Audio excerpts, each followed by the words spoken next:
Hello दोस्तों, मैं भावना श्रीवास्तव। आप लोगों का मेरे चैनल हमारी संस्कृत में स्वागत है। और हम लोग संस्कृत में जो है विभक्ति व कारक पढ़ रहे हैं और इसमें जो है हम पंचमी विभक्ति के जो महत्वपूर्ण सूत्र हैं उसके बारे में पढ़ रहे हैं। और आज के इस वीडियो में जो है पंचमी विभक्ति का जो मोस्ट इंपॉर्टेंट सूत्रों में से शेष सूत्र बचा है उसके बारे में जानेंगे। वीडियो को पूरा देखिएगा क्योंकि पूरी जानकारी एक ही बार में तो बता नहीं पाएगा कोई। जब पूरा वीडियो देखेंगे उसमें क्या क्या इंपॉर्टेंट है फैक्ट तब जानेंगे। तो इसलिए वीडियो को पूरा देखिए, उससे संबंधित किस प्रकार का प्रश्न आता है, किस तरह से पूछा जाता है और कहाँ पे प्रयोग होता है, किस तरह वाक्य में प्रयोग होता है, ये जब हम पूरा वीडियो देखेंगे तभी जान पाएंगे। तो चलिए आज का ये वीडियो हम लोग शुरू करते हैं। और इस वीडियो के बाद अगली वीडियो जो हमारी षष्ठी विभक्ति से संबंधित रहेगी। और जैसे मैं हमेशा बताती हूँ, पहले सूत्र मोस्ट इंपॉर्टेंट, फिर एक उसी तरह बताऊंगी। तो चलिए पहले आज का वीडियो शुरू करते हैं। आज जो हमारा सूत्र है पंचमी विभक्ति का शेष सूत्र, दोनों सूत्र मतलब एक दूसरे से संबंधित हैं। सूत्र जो है दोनों का जो भाव है या सारांश है वो एक ही है, लेकिन बस एक जो कारण है, एक में कारण की वजह से अलग है और एक जो है उत्पत्ति स्थान की वजह से। तो पहला हमारा सूत्र है आज का जनुकर्तु प्रकृति। जनुकर्तु प्रकृति को जब हम तोड़ेंगे तो ये इसका दो बनेगा, जनुकर्ती और प्रकृति। जनुकर्ती यानी जो जन यानी जो पैदा करता है, जहाँ से जो जायते धातु होती है जन्म की, उसके जो कर्ता होता है उसके कारण की अपादान संज्ञा होती है। जैसा कि सूत्र में लिखा है, जन धातु के कर्ता के कारण अपादान संज्ञा होती है। उदाहरण से समझते हैं।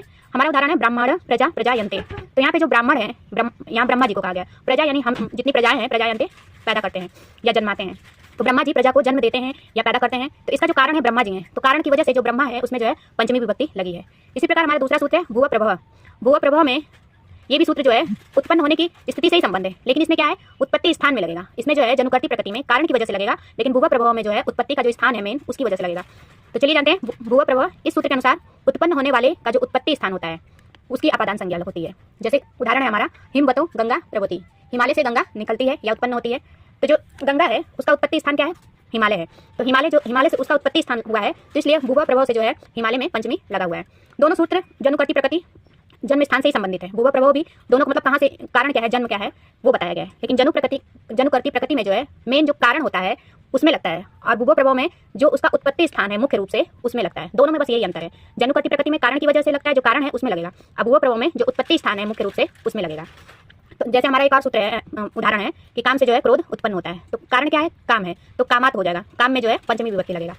इसी तरह आप लोग दोनों उदाहरण का मतलब समझ गए होंगे कि एक में जो है कारण की वजह से लगेगा जनुकर्ती प्रकृति में, अब भूव प्रभव में जो है हमारा पंचमी उत्पत्ति स्थान की वजह से लगेगा। तो जिसमें उत्पत्ति स्थान की वजह से हो तो भूव प्रभव आ जाएगा, और जिसके कारण हो तो वो जनुकर्ती प्रकृति में आएगा।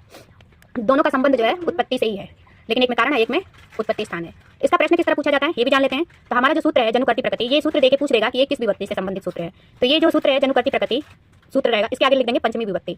भूव प्रभव किसका सूत्र है, किस विभक्ति का सूत्र है, इस प्रकार का प्रश्न बन सकता है। तो उसमें भी हम डालेंगे पंचमी विभक्ति का सूत्र है। दूसरा सूत्र ये पूछ सकता है, दूसरा प्रश्न कि जनुकर्ती प्रकृति और भूव प्रभव में जो है जनुकर्ती प्रकृति का उदाहरण कौन सा है। तो दो तीन जो है तीन चार को जो है आपको वाक्य दे दिया जाएगा, उसमें पूछ देगा कि जनुकर्ती प्रकृति से जो है किस शब्द में जो है या किस वाक्य में लगा हुआ है। भूव प्रभव से भी पूछ देगा कि तीन चार को वाक्य दे देंगे, और उसमें से पूछ देगा कि किसमें जो है भूव प्रभव सूत्र से पंचमी विभक्ति लगा हुआ है।